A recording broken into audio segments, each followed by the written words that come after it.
you are up. Thank you so much. Hap, it is absolutely wonderful to meet you.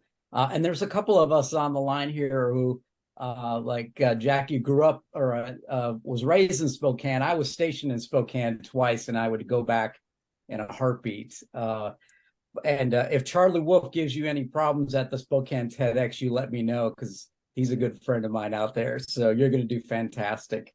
Great. I'm going to take Karen's question and go on the opposite end of the spectrum. And I want you to imagine you're in a theater full of CEOs leading in today's environment, current CEOs.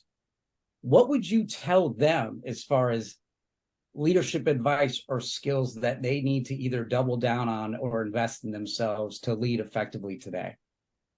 Well, it's a really broad question, Colonel, but I mean, the first one is I don't believe people follow people, they follow visions. And so what you need to do is craft a vision. And I talk about storytelling. That's a way you get the vision across to somebody.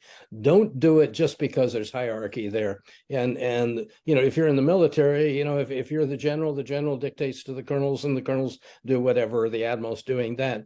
Society doesn't quite work like that. People question it all the time, and you need interaction and feedback. And if you're doing that, you have to motivate them other way than I control your destiny. People now believe they control their own destiny. So what you have to convince them of is what the vision is and why it's worthwhile to be on board with you. The second thing is that you have to be able to be flexible and be able to change. We spend so much time convincing our troops, our people, about the business plan we have, that we almost get trapped into doing that when the environment maybe changes on the outside. So you have to be able to tell your people, we're believing this now, but we have to continue to look at it because we have to grow. And when we're going to grow, things are going to change. One of the problems that almost all big businesses face is there's resistance to new.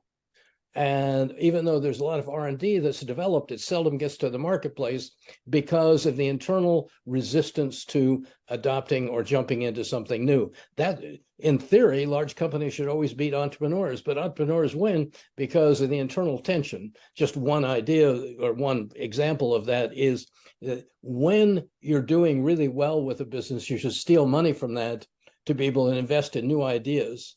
And there's a lot of resistance because the people making a lot of money say, we should get bonuses, everything should go, give us more money. Why are you taking it and putting it in something where there's an 80% chance of failure?